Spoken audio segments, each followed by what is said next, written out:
Joining me today, I've got Mayor Scott Gillingham to start off the new year right. Thank you so much for taking the time. Well, thank you for having me. It's great to be back. Absolutely. So, New Year's, do you have any goals or resolutions for Winnipeg? One of the focuses for 2025 is to work hard with our team to improve the safety of Winnipeg. There's a lot of concern right now about crime and safety, so that will be and is a big focus for 2025. In fact, the budget that we released just before the Christmas break emphasized crime and safety. We're going to add more police officers to Winnipeg streets and more community safety officers on our transit system. More firefighters are coming on board as well. So our city actually has grown by 71,000 people in the last 3 years. I know, it's remarkable. So with that growth, comes more demand for city services. And so for sure, crime and safety is one of the focuses this year. That's a good goal. So property taxes are going up again. Some people, might be grumbling, but you've been clear from the beginning. Why do they need to go up? Well, like I said a moment ago, our city's grown by 71,000 people in the last 3 years alone. And so that does, increase the demand for services. And the city really only has one primary revenue tool, and that's property taxes.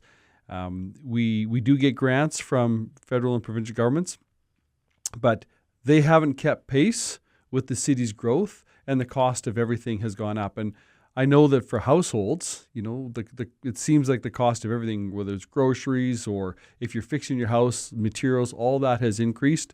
Well, for the city of Winnipeg, we have really been hit over the last several years, like so many others have, with construction inflation costs. All of our city projects, the costs have gone up.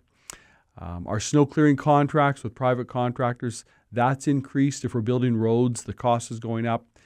Our labor costs increase. So all that to say that we need to raise revenue, and we're going to still control our costs, but we just need more revenue to keep meeting the demands for services that residents have.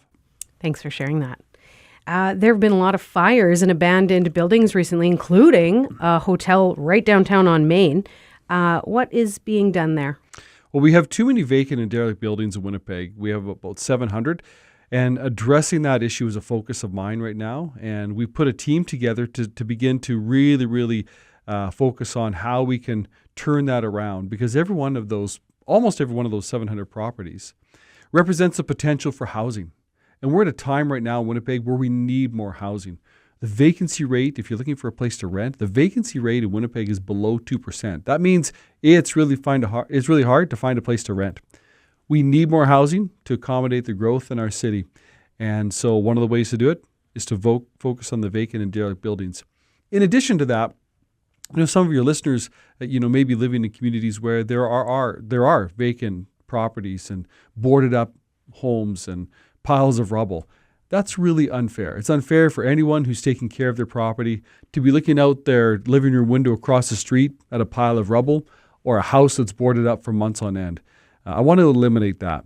So we are, working with a team of people to try to reduce the number of vacant and derelict buildings in Winnipeg.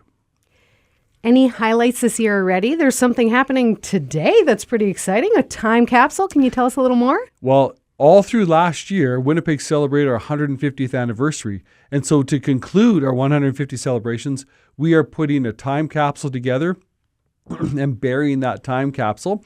And that is to be open 50 years from now in Winnipeg's 200th. There's a very good chance I will not be here 50 years from now, but we're going to put a time capsule together. We're going to bury that today. It's going to be a lot of fun. A couple things that are going in the time capsule. There's going to be a lot of photos of this last 12 months or so in Winnipeg currently.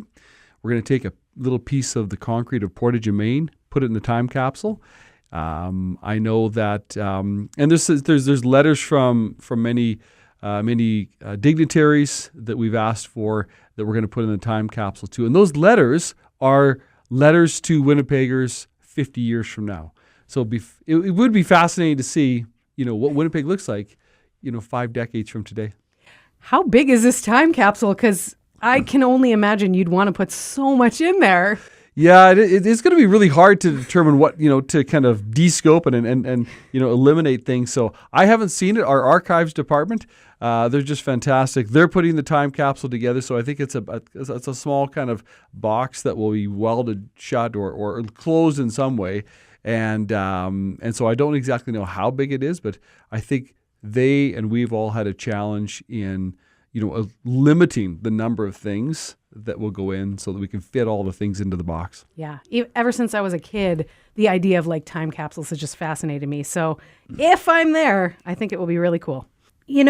We talked last time about your faith. You've been a pastor as well.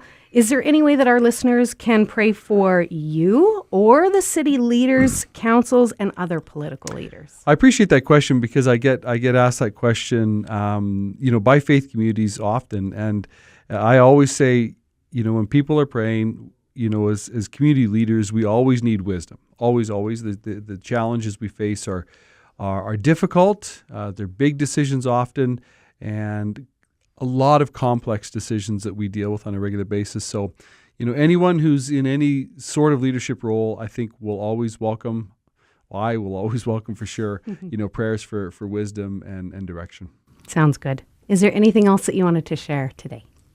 No, I just want to thank all your listeners for their commitment to the city. I know that a lot of your listeners are people who are absolutely committed to their community, volunteering, giving of their time, their financial resources, and their energy to do what they can to make lives better for other people. That's not lost on me as mayor. One of the most beautiful and powerful things about our community, our city, is the contributions that people make just quietly, consistently, because they care for and love other people. And, one of the other things we're going to be focusing on in 2025 is addressing homelessness. Myself and the Premier, Minister Bernadette Smith, stood together earlier this week to announce a plan to get people out of encampments into housing with wraparound supports. And so that's a focus. I know, again, a lot of your listeners are either contributing or volunteering to help people who are just, need the services, social services or housing right now. And so thank you to all your listeners for all you do. I couldn't agree more. Our listeners are some of the most generous people I've ever met in my life. So thank you for taking the time. Really appreciate all that you do for our city. And thanks again. Thank you. Glad to be here.